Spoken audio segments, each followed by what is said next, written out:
Tingnan nyo guys, gaano kahaba itong nakita naming ahas dito sa loob ng wildlife. Sa tagal ko na nga dito sa Manila, ngayon lang ako nakapasok dito sa Wildlife Center. So taong 2007 pa ako dito sa Maynila, pero ngayon lang talaga ako nakapasok sa ganitong uri ng lugar na meron pala dito sa syudad ng Quezon City. Nakakala ko nga gubat. Ilang beses na nga ako niyayaya ng aking pamilya na pumunta dito sa wildlife dahil lagi nilang kami namamasyal circle ng Quezon City. Dahil nakakatamad naman talagang pumunta dito dahil sa Quezon City, sa tapat lang siya ng munisipyo, lalakad lang ng kaunti dito sa tapat ito ng Lang Center. So tatawid pa from ang circle dito, and then laki? sa may Lang Center tatawid ka pa ng overpass. So ang entrance fee lang dito is 30 pesos para sa mga adult at kung may kasamang bata ay free. At kung gusto mo mag-picnic, wala namang bayad kapag nasa ano lang siya sa may garden. Pero kung gusto nyo may cottage, yung may malagyan ng pagkain, Gruto, pero or bakit yung ganyan cottage na tinatambayan? mayroong bubong, meron siyang charge na mga nasa 700 pesos. Malaking cottage na yun. Pero kung balak nyo mag-picnic, maglatag lang kayo dyan sa baba, free na po yun maghapon hanggang anong oras gusto nyo. 1 to sawa, pwede kayo magpahinga dito, mag-relax dahil napakaliwalas ng lugar. Meron ding mga nagpo-photoshoot at may nakita akong iilan dito na rin nag-celebrate ng birthday. Dahil pagtapos nga ng birthday, ay ibig sabihin pagtapos ng handaan or kainan, pwedeng mag-ikot-ikot dito sa lugar. So tara guys, samahan nyo kaming mag-ikot-ikot dito sa loob Yan, ng may nakita na wildlife at kaming ipapakita mga namin sa inyo kapatid. yung mga nakita namin. Kung anong mga klaseng hayop ang meron dito sa wildlife since matagal na nga tayo. Yan siguro may mga nakakakita hawla. dahil Nasa Sila syudad yan. nga tayo, biruin mo, meron pa palang mga agila, snake. Yan, tulad nito itong Philippine Eagle na si Ayan Curly. siya. Siya yung pinakamalaking agila na nakita namin dito sa loob ng center. So, meron pang iilang mga maliliit na agila na na-survive ng ating gobyerno at dito nga nila nilalagay.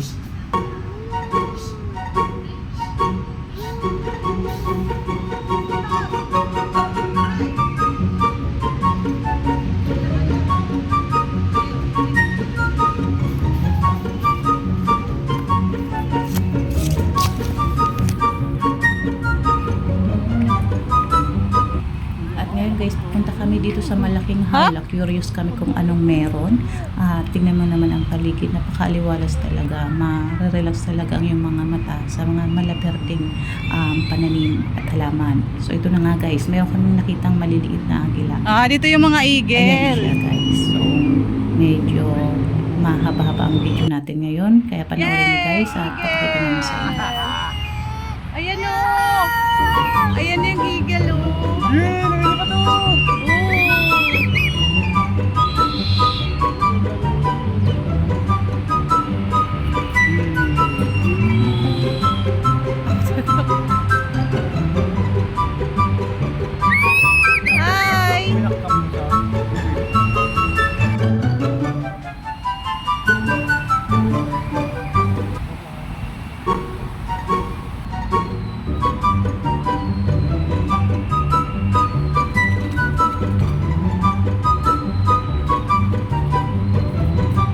Hala!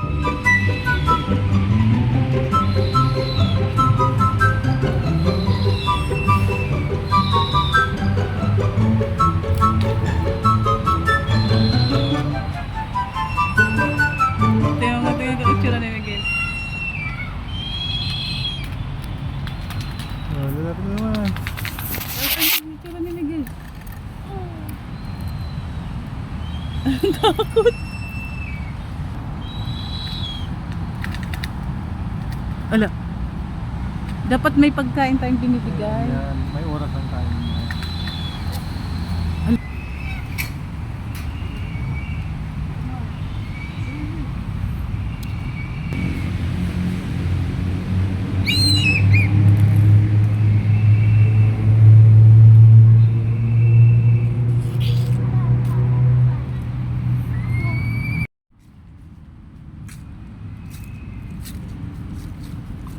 Wala. Walang laman. Kak, kak, kak, kak, kak. Kak, kak, kak, kak, kak, kak. Kak, kak, kak, kak. Kak, kak, kak, kak, kak, kak, kak. Oh, kala nyo nanay yung tumatawag sa inyo. Kak, kak, kak, kak, kak, kak, kak, kak, kak, kak. Kak, kak, kak, kak, kak, kak, kak, kak, kak, kak, kak, kak, kak, kak, kak.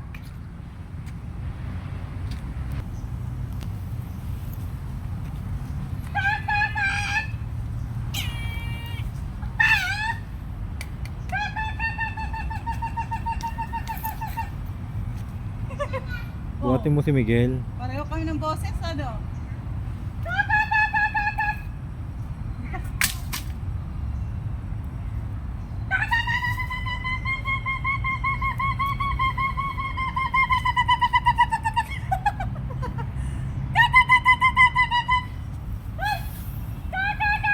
Hindi nga kami familiar pa dito sa lugar dahil first time namin. Ito ang nakita namin. Bawat nakikita naming hawla, pinupuntahan namin baka sakaling may mga Wow, laman. Kasi merong mga hawla big na python. wala nang mga hayop na nakalagay. Oh. So itong nakita namin. So yellow python, malaki siya. Oh, snake. So sabi ko bakit ang haba? Sabi ng asawa ko ay dalawa pala itong ahas sa loob ng Hello. kulungan. Okay. Itong pinakaayokong reptile sa totoo lang dahil Hindi ako nakakita niya. ayoko yung mga reptiles na gumagapang. Kaano ba kahaba? Ilang metro ba to? Ano? 10. Hi! Isyota talaga mga mare, di ba? Talagang pag ganito talagang uri ng animal, nagkugulat talaga ako kahit biruin pa ako talaga. Kahit nakakulong sila, isip ko Tulog siya. nakaisip ko maiksi lang nakalabas to. sila, merong mga nakawala. Maiksi! Kaya wag nyo Ay, talaga mas akong mahaba tatakutin isa. dahil natakot ako sa ganitong uri ng Ha? reptiles. Ay, Diyos ko. Itong ayoko, pinakayong hayop. Wala na, dalaw lang sila. Ano yun? Anong kulay yan, baby? Anong Buti pa kulay tong yan? anak ko, hindi siya takot. So talong-talo ang mami niya. Anong kulay yan, baby, oh? Ayan mo. Hmm. Shh. Shh. Uy, tumangkad siya. Wala kayo. Saan?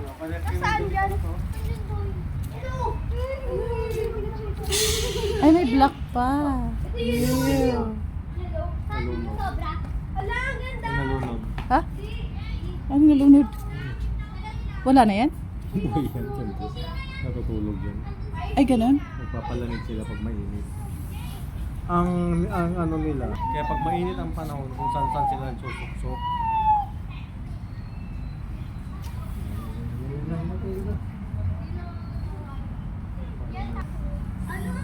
Tulog. Shh.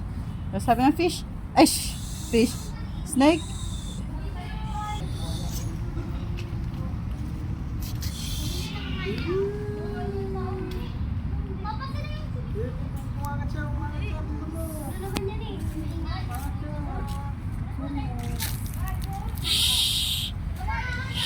Gelo.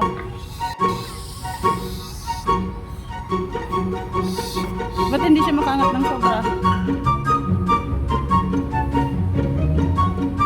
Kita mo?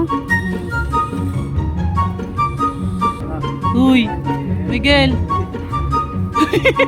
Napagod na nga kami Walang iikot, monkey, wala guys kaming monkey dahil na hindi na nakita namin dito. alam kung saan ba kayo pupunta para Ay, ito, may makita naligaw ng na mga isa. animals. Sa sobrang pagod namin, itong isa ay nakahiga na.